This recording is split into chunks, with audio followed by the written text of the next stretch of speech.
आज पढ़ेंगे कक्षा 9वीं की पहली कविता चांदनी रात, जिसके कवि है मैथिली शरण गुप्त।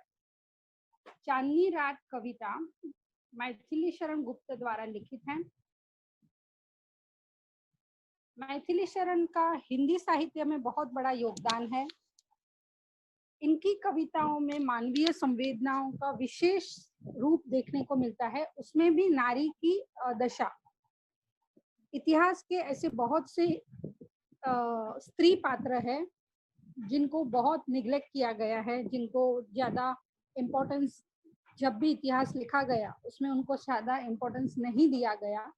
ऐसे स्त्री पात्रों पर मैथिली शरण गुप्त जी ने अपने विचार लिखे हैं और समाज में उनका फिर से महत्व स्थापित करने का कोशिश किया है कि जिनका अहम किरदार था इतिहास में, रामायण है, महाभारत है, गौतम बुद्ध की कहानी है, गौतम बुद्ध की जो उनकी लाइफ की स्टोरी है, उसके अंदर जो उनकी, हम सिर्फ गौतम बुद्ध करके जानते हैं, पर उनकी पत्नी का क्या मेजर पार्ट था हिस्ट्री में, यशोधरा उनका नाम था। और भी बहुत से ऐसे कैरेक्टर्स जिनको इतिहास में बहुत ही ढक दिया गया है या उनके ऊपर कुछ ज्यादा कभी किसी ने इम्पोर्टेंस ही नहीं दिया है, वैसे स्त्री पात्रों पर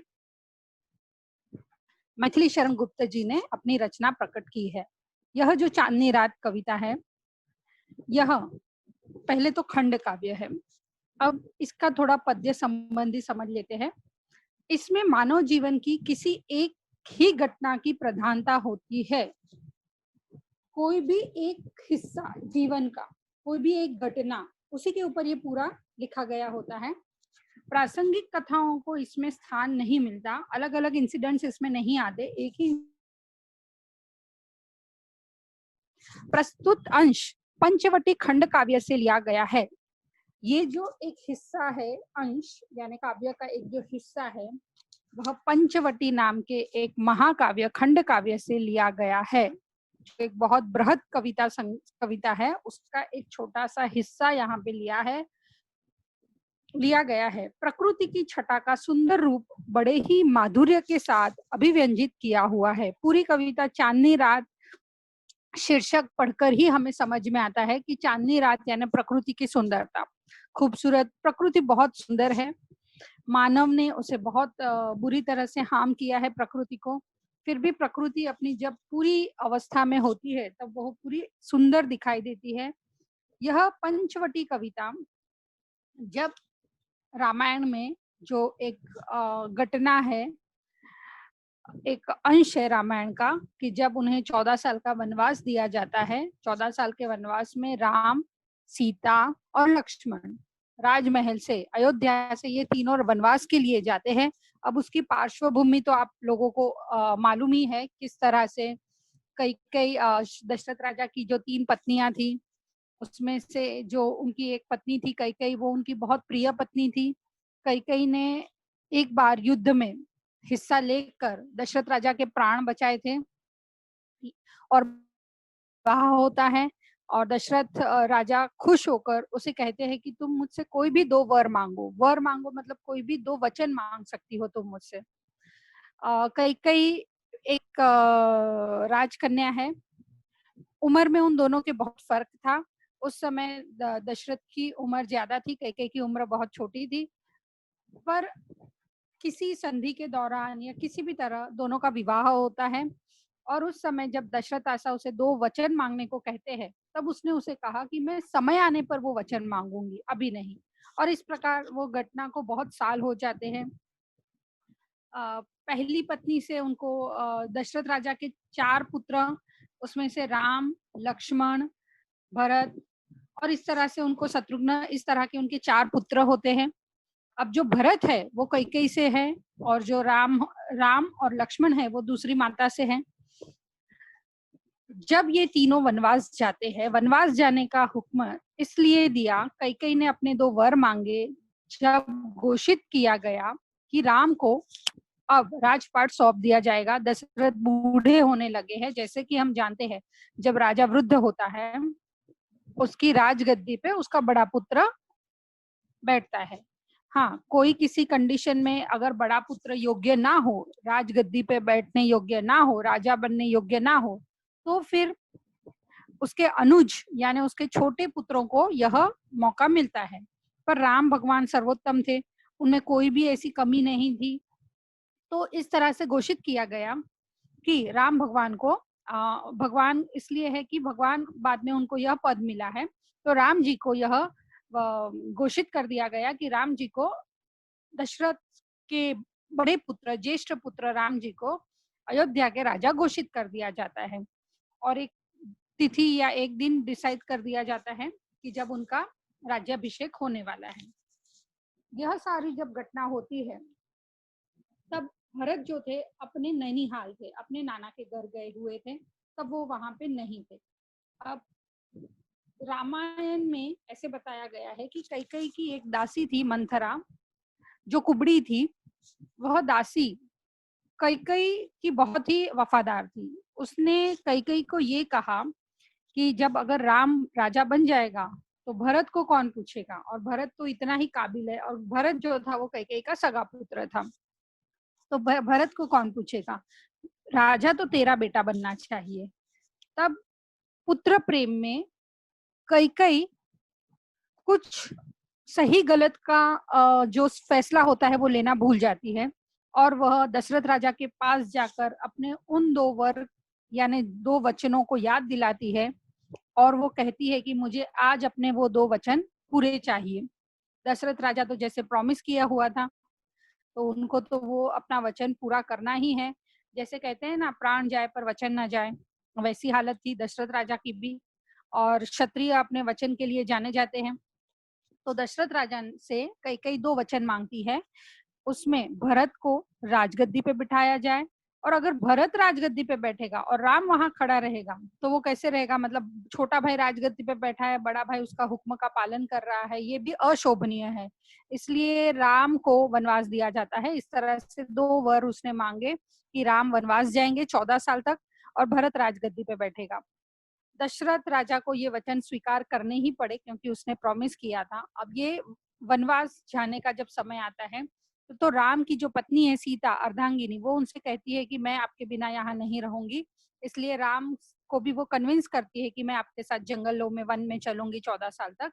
तो वह राम के साथ जंगलों में जाते हैं, और इस तरह से जो उनके छोटे भाई है राम के लक्ष्मण, वो भी उनको कन्विंस करते हैं कि मैं आपके बिना यहाँ नहीं रहूंगा, मैं भी आपकी सेवा के लिए आपके साथ चलूंगा। तो लक्ष्मण जो है एक आइडियल छोटे भाई का कैरेक्टर रामायण में बताया गया है, और वो भी उनके साथ जाता है। अब वनवास में वो लोग अब अपनी कविता पे आते हैं। वनवास में जगह जगह पर पंचवटी करके एक जगह स्थान पर उन्होंने अपनी कुटी बांधी है, झोपड़ी बांधी है, और वो लोग वहां पे रह रहे हैं। स्थान स्थान पर उनको बड़ी कठिनाइयों का सामना करना पड़ा था। जंगल खूबसूरत तो है ही, पर उसके साथ भयानक भी होता है। तो उनको स्थान स्थान पर राक्षसों से युद्ध करना पड़ा, और बहुत सारी चीजें। फिर एक कैरेक्टर है सुरपंखा आती है। सुरपंखा भी रावण की बहन है, उसको भी राम और लक्ष्मण को देख के ही वो बहुत मोहित हो जाती है, उसे उनसे शादी करनी होती है। तो ये मैथिली शरण गुप्त जी ने ये चांदनी रात जो कविता लिखी हुई है, यह चांदनी रात में उस पंचवटी की घटना, जंगल में नदी के किनारे झोपड़ी बांधी हुई है, पंचवटी नाम का वन है। वहां पे बहुत सुंदर सुंदर वहां का सिनारियो, वहां की प्रकृति बहुत ही सुंदर है। और वैसी जगह पे वहां पे पंचवटी पे एक कुटिया बना के वो लोग अपना वनवास गुजार रहे होते हैं, पास कर रहे होते हैं। और रात को, क्योंकि जंगल है, जंगली जानवर, राक्षस, या पता नहीं कोई भी ऐसी अनप्रेडिक्टेबल आफत आ सकती है। तो ऐसे समय लक्ष्मण ने 14 साल तक वहां पे रक्षा के लिए, 14 साल तक वो रोज रात को राम और सीता जिस कुटिया में सोते थे वहां वो राम और सीता की कुटिया को वो पहरा देता था। वहां पे वो बाहर के लिए पूरी उनकी झोपड़ी को या वहां उनके दरवाजे के बाहर बैठ के उनकी रक्षा के लिए वो पहरा देता, पूरी रात जागता। चलो, अब एक चांदनी रात, ऐसी ही एक रात का वर्णन, जिस रात को लक्ष्मण कुटिया के बाहर, झोपड़ी के बाहर, राम और सीता अंदर निश्चिंत होकर सोए हुए हैं। ऐसी ही समय वह कुटिया के बाहर पहरा दे रहा है। उस समय वर्णन यहाँ पे है। और ये जो प्रसंग है, अंश है, प्रसंग है, वो शूर्पणखा और लक्ष्मण के साथ का संवाद है। उन दोनों का डायलॉग्स है कि किस तरह से शूर्पणखा लक्ष्मण को देखती है रात के समय, वो कोई योगी बन के वो रक्षा कर रहा है, तपस्या कर रहा है, इस लक्ष्मण को देख के ही वो उसके ऊपर मोहित हो जाती है, आकर्षित हो जाती है, वो उसके साथ विवाह करे। पर ये पूरा संवाद कंटिन्यू इस पोयम में आगे, अगर आप कभी मौका मिले और कभी आप पंचवटी पढ़ो तो इसकी कंटिन्यूएशन में ये पूरी पोयम की रचना है कि वो लोग का ये पूरे कविता में डायलॉग्स बताए हैं, शूर्पणखा किस तरह से लक्ष्मण को अपनी ओर आकर्षित करना चाहती है। तो कविता की शुरुआत करेंगे। चारु चंद्र की चंचल किरणें खेल रही है जल थल में, स्वच्छ चांदनी बिछी हुई है अवनी और अंबर तल में। चारु चंद्र की चंचल किरणें, चारु चंद्र, चारु यानी सुंदर, चंद्र यानी हम जानते हैं चांद, चंचल किरणें चंद्र से निकलने वाली जो किरणें हैं वो बहुत चंचल है। चारु चंद्र की चंचल किरणें बहुत नटखट हैं, खेल रही है जलथल में, वह किरणें जमीन पे आसमान से चंद्र से निकलकर, चंद्र से फूटकर धरती पे आ रही है, तो जल और थल, नदी बह रही है और जमीन है उसके ऊपर वो किरणें फैल रही है, प्रसर रही है, तो बहुत ही लुभावना सुहाना दृश्य लग रहा है। खेल रही है जल थल में, स्वच्छ चांदनी बिछी हुई है अवनी और अंबर तल में, स्वच्छ चांदनी बिछी हुई है। बहुत ही खूबसूरत चांदनी यानी चंद्र की, चंद्र का प्रकाश, चंद्र की लाइट, स्वच्छ चांदनी बिछी हुई है। फुल मून नाइट, चांदनी, चांदनी का मतलब उस समय पूनम का मतलब फुल मून नाइट होता है। चांदनी तभी बहुत खूबसूरत दिखती है, इतना लाइट आता है चंद्र से कि हमें धरती पे लाइट की रात को जरूरत ही नहीं पड़ती, कोई लैंप की जरूरत नहीं पड़ती है। इतना दिन जैसे कि ऐसा लगता हो कोई सुहाना दिन हो, वैसा सिनारियो उस समय दिखता है। स्वच्छ चांदनी बिछी हुई है, बहुत ही क्लियर लाइट चांदनी बिछी हुई है। अवनी धरती, अवनी का अर्थ धरती, अंबर तल में और आसमान, अंबर में और धरती पे बहुत स्वच्छ चांदनी बिछी हुई है। चारु चंद्र की चंचल किरणें, मीनिंग्स लिखेंगे फटाफट फटाफट, मैं रिपीट एक बार करूंगी।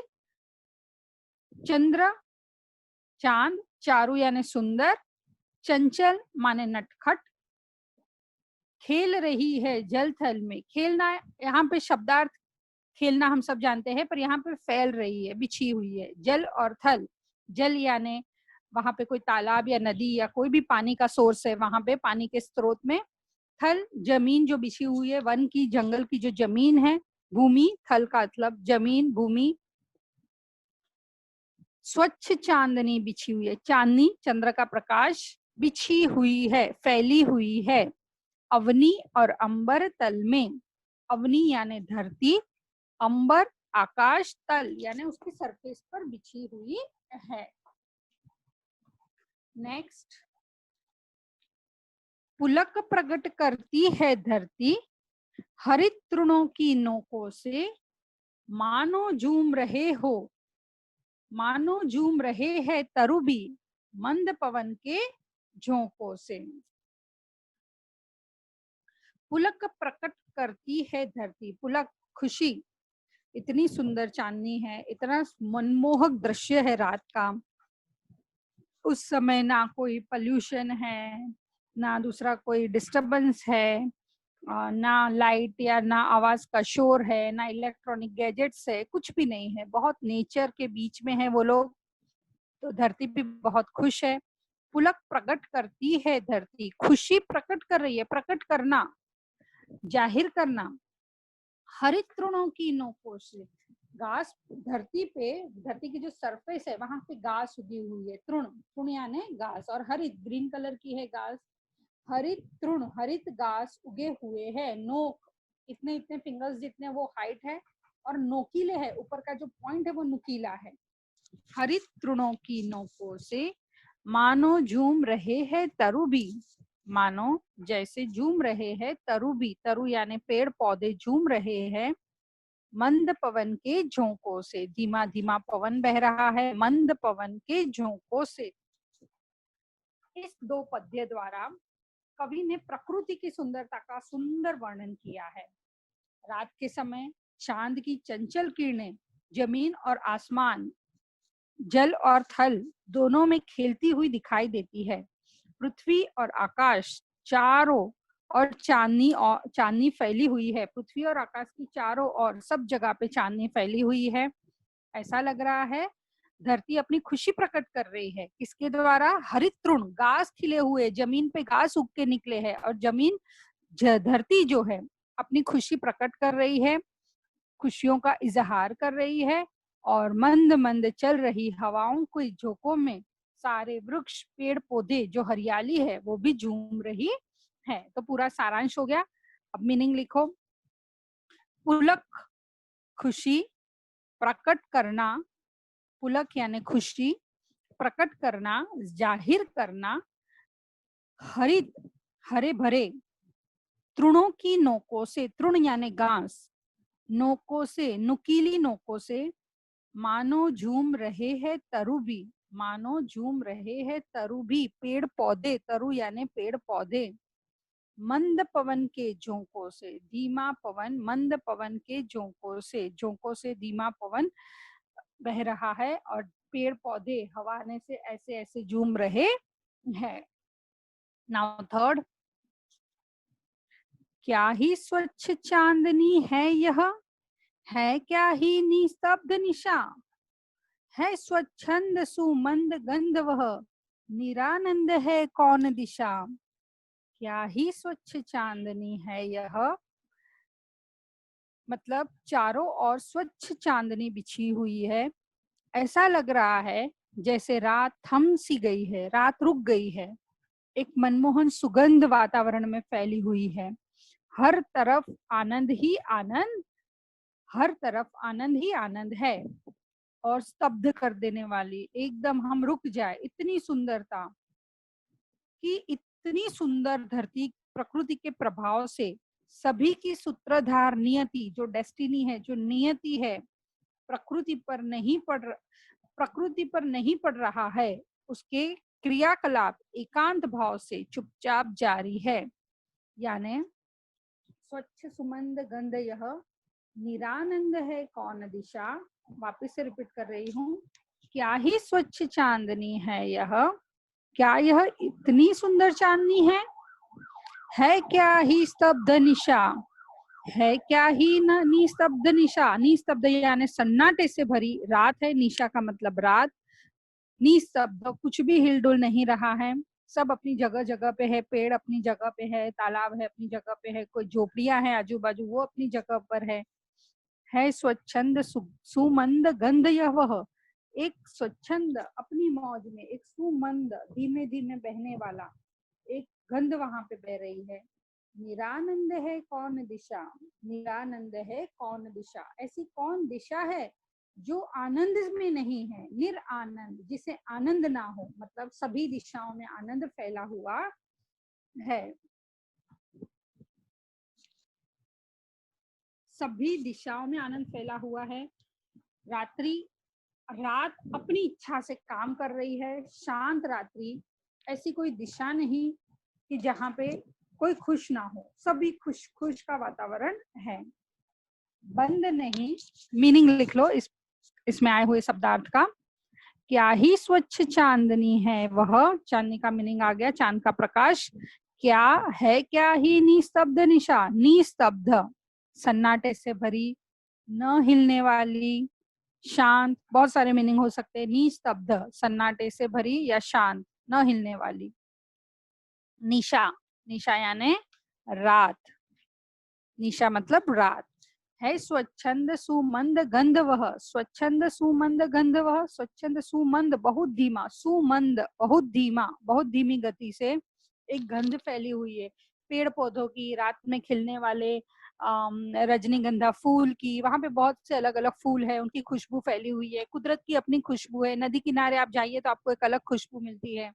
तो एक सुगंध वहां पे फैली हुई है। निरानंद है कौन दिशा, जिसमें कोई आनंद न हो, ऐसी कौन दिशा है। सब दिशाओं में आनंद फैला हुआ है। फोर्थ स्टैंजा, बंद नहीं अब भी चलते हैं नियति नटी के कार्यकलाप, पर कितने एकांत भाव से, कितने शांत और चुपचाप। बंद नहीं अब भी चलते हैं, सब चल रहा है, मतलब कि सब शांत, रात रुक गई हो ऐसा लग रहा है, पर एक चीज नहीं रुकती है, डेस्टिनी। सबकी डेस्टिनी कभी नहीं रुकती, वो अपना काम किए जा रही है। आप सोते हो, रात रुक गई है, सब ठीक है, पर कुदरत अपना काम कर रही है। पेड़ का जो ग्रोथ होना है वो हो रहा है, पवन बह रहा है, कार्बन डाइऑक्साइड, ऑक्सीजन सब अपना अपना रोल प्ले कर रहे हैं। तो नियति अपना काम कर रही है।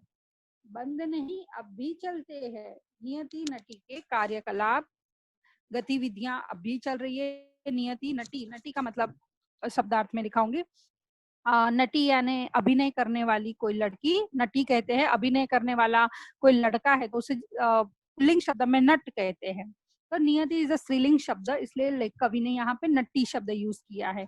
नियति नाम की एक अभिनेत्री जो अपना काम किए जा रही है, पर कितने एकांत भाव से, किसी को डिस्टर्ब नहीं कर रही, वो अपने शांत भाव से अपना काम कर रही है।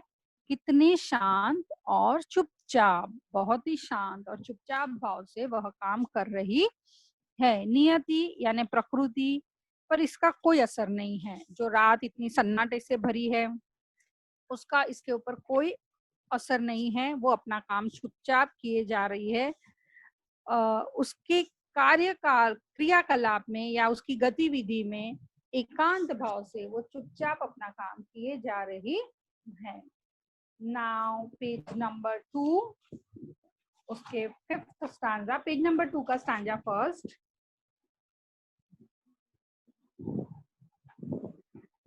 है बिखेर देती वसुंधरा मोती सबके सोने पर, रवि बटोर लेता है उनको सदा सवेरा होने पर। है बिखेर देती, बिखेरना, फैलाना, मतलब फैलाना।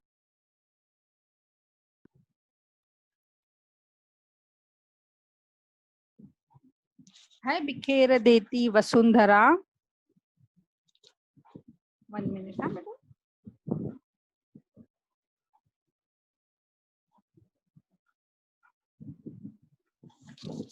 है बिखेर देती वसुंधरा मोती सबके सोने पर, रवि बटोर लेता है उनको सदा सवेरा होने पर। है बिखेर देती वसुंधरा, वसुंधरा यानी धरती, बिखेरना, फैलाना, मोती सबके सोने पर, सब जब सो जाते हैं, मनुष्य प्राणी जब सब सो जाते हैं तो वसुंधरा प्रकृति जो है मोती सोने, मोती बिखेर देती है पूरी धरती पर।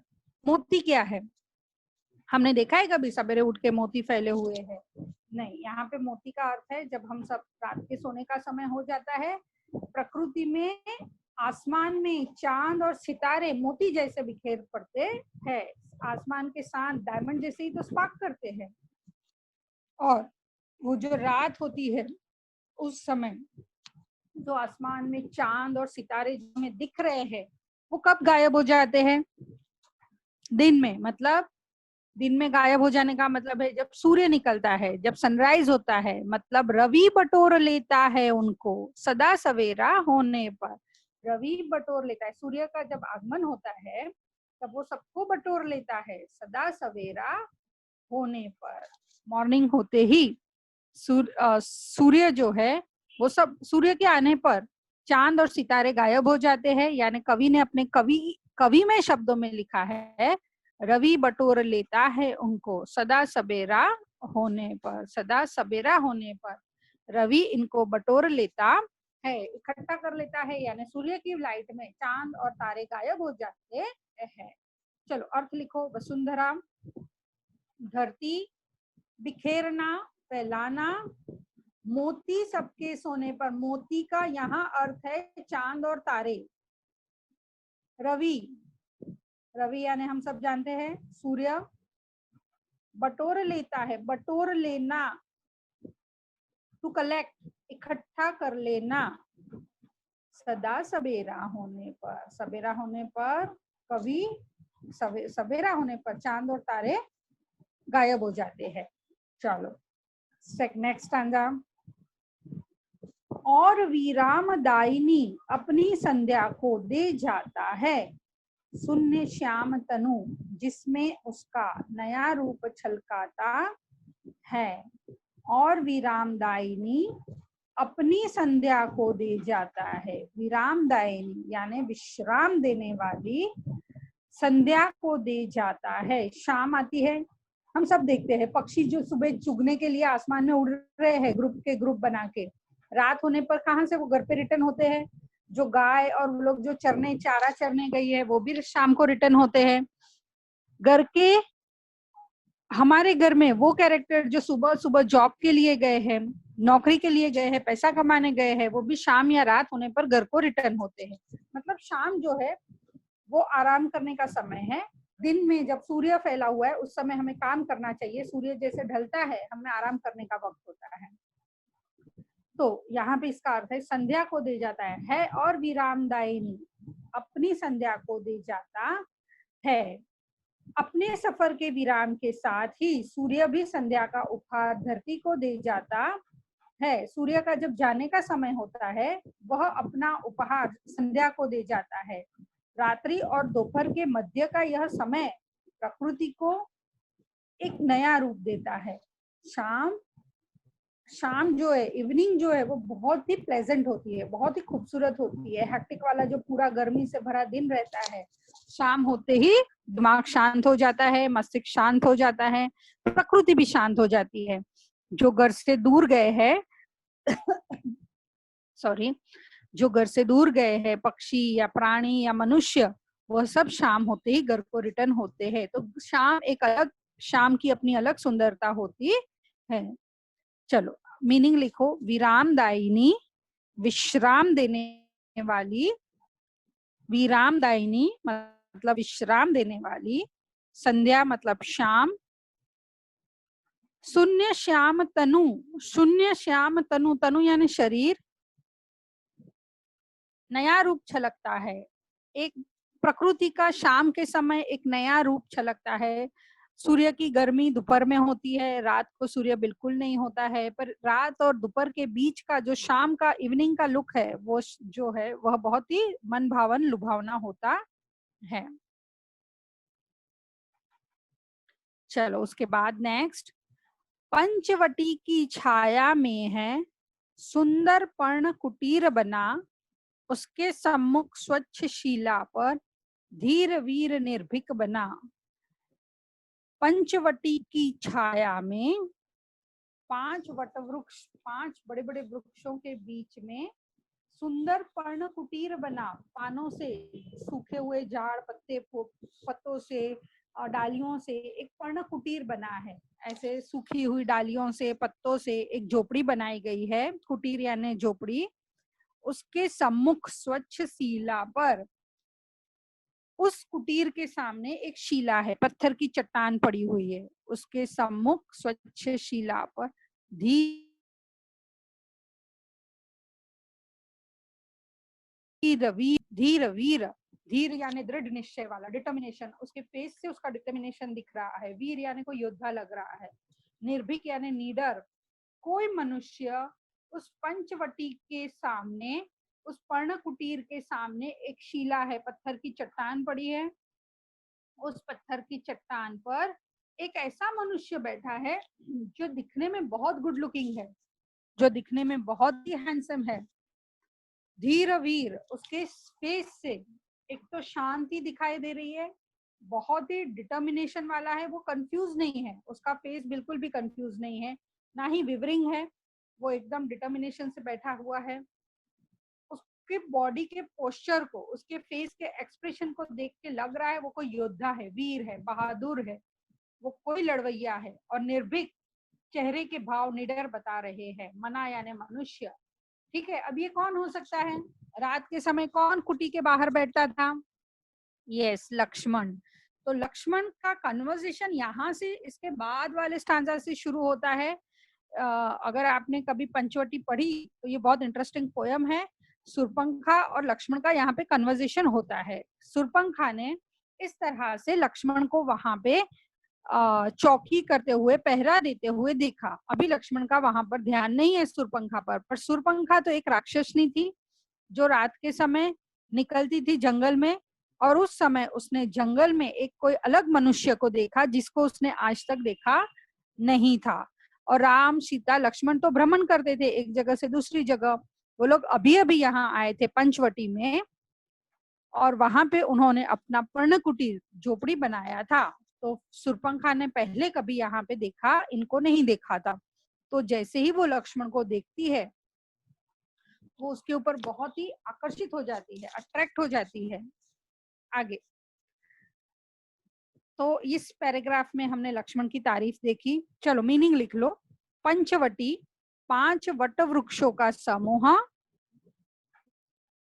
छाया यानी उसकी शेडो, उसकी 5 वट वृक्ष, 5 बड़े बड़े बैनियन ट्री के बीच में वो कुटीर बनी हुई है। कुटीर यानी झोपड़ी, सम्मुख उसके सामने शिला, पत्थर की चट्टान, धीर वीर, धीर वीर, धीर यानी दृढ़ मन वाला, वीर योद्धा बहादुर, निर्भीक निडर, मना मनुष्य। चलो लास्ट आंजा। जाग रहा यह कौन धनुर, जबकि भुवन भर सोता है, भागी कुसुमायुध योगी सा, बना दृष्टिगत होता है। सुरपंखा विचार में पड़ती है। जाग रहा यह कौन धनुर, धनुर यानी जो धनुष्य लिए हुए है। हम सब जानते हैं राम का शस्त्र भी धनुष था और लक्ष्मण का शस्त्र भी धनुष था। तो ये दोनों अपने साथ हमेशा ही ऐसे शोल्डर पे वो धनुष लगा के और पीछे वो बाण रखने का वो रखते थे। जाग रहा यह कौन धनुर, जो धनुर्धारी है, जिसने धनुर पहना हुआ है, जो धनुर की विद्या जानता है उसे धनुर कहेंगे। तो यह कौन धनुर बैठा है, यह कौन जाग रहा है इतनी रात को, जब पूरी प्रकृति सोई हुई है, पूरा जंगल सोया हुआ है, रात विश्राम कर रही है, उस समय यह कौन मनुष्य है जो जाग रहा है, जबकि भुवन भर सोता है। भुवन यानी संसार, दुनिया, धरती पे सारे लोग जब सो रहे हैं उस समय यह कौन है जो जाग रहा है। भोगी कुसुमायुध योगी सा, दिखने में वो कोई साधु नहीं है। राम और लक्ष्मण बहुत ही गुड लुकिंग थे, बहुत ही हैंडसम थे, क्योंकि वो राजकुमार थे, प्रिंस थे, वो राजा के पुत्र थे, तो वो दिखने में बहुत ही गुड लुकिंग थे। तो वो दिखने में तो कोई साधु नहीं लग रहा। भोगी यानी सांसारिक, और वो सांसारिक थे।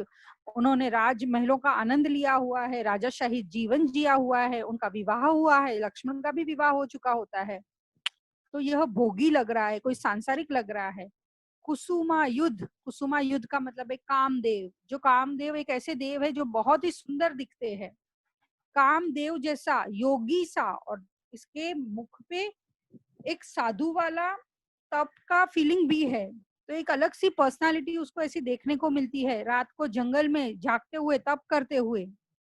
बना दृष्टिगत होता है, योगी नहीं है, बट योगी के वस्त्र धारण किए हुए थे। हमने, अगर आपने रामायण की सीरियल अभी लॉकडाउन में देखी होगी तो आपने वो चीज नोटिस की होगी कि वो लोग योगी वाले कपड़े पहनते थे, साधु वाले कपड़े पहनते थे। ऑरेंज कलर या व्हाइट कलर के ही कपड़े वो लोग पहनते थे। तो योगी नहीं है, वो कोई साधु नहीं दिख रहा, उसके फेस के एक्सप्रेशन साधु के नहीं है, बट साधु जैसे कपड़े पहने हुए हैं। तो एक डिफरेंट काइंड ऑफ पर्सनालिटी देखकर उसके मन में बहुत सारे विचार आते हैं, और बाद में वो आसमान में उड़ रही है और वो लैंड करती है लक्ष्मण के सामने। और एक लक्ष्मण के सामने एक अप्सरा का रूप, क्योंकि वो राक्षस है और उसके पास बहुत सी विद्याएं हैं, वो बहुत अलग अलग अपने रूप बदल सकती है। तो बाद में सुरपंखा लक्ष्मण के सामने लैंड होती है और उसके साथ कन्वर्सेशन स्टार्ट करती है, और बड़ी सी कन्वर्सेशन इस पोयम में दी हुई है। एंड देन वो मैरिज का प्रपोजल भी लक्ष्मण को देती है, बट वो फिर स्टोरी आपको रामायण में आपने देखी होगी तो आपको समझ में आएगी। जाग रहा यह कौन धनुर, कौन धनुर्धर जाग रहा है, धनुर यानी जिसने धनुष धारण किया हुआ है, जबकि भुवन भर सोता है। भुवन, भुवन का मतलब है संसार, भोगी मतलब सांसारिक, कुसुमायुध यानी कामदेव, योगी सा, योगी जैसा, योगी नहीं है पर योगी के वस्त्र धारण किए हैं, और योगी का मतलब होता है साधु, जिसने संसार को त्याग किया हो। तो योगी जैसे कपड़ा पहने हुए यह कौन है योगी जैसा? बना दृष्टिगत होता है, दिखाई देता है, दृष्टिगत होना, दिखाई देना। ठीक है, आई होप आपको पोयम समझ में आई होगी। ठीक है, इसके अर्थ मीनिंग सब लिख लेंगे, जो मैंने आपको बताया है वो कॉपी डाउन करेंगे, लिखते जाएंगे। जब जिस समय आप ये सुन रहे हो, ये वीडियो जब देख रहे हो, तब आप इसको कॉपी डाउन करेंगे। ठीक है, अदरवाइज इसका एक्सरसाइज सॉल्व कर लेना है अपनी नोटबुक में, और जो भी पेज नंबर 2 और पेज नंबर 3 पे इसका जो भी एक्सरसाइज है वो आपकी नोटबुक में सॉल्व करके लेना है। एक पेज नंबर 2 पे लेखनीय है, प्रकृति मनुष्य की मित्र है, ये इंपॉर्टेंट है। इसको आपको स्वमत में आ सकता है ये टॉपिक, तो एटलीस्ट 1 पेज इसके ऊपर लिखना है स्वमत। ठीक है, आज के लिए इतना ही। Bye bye students.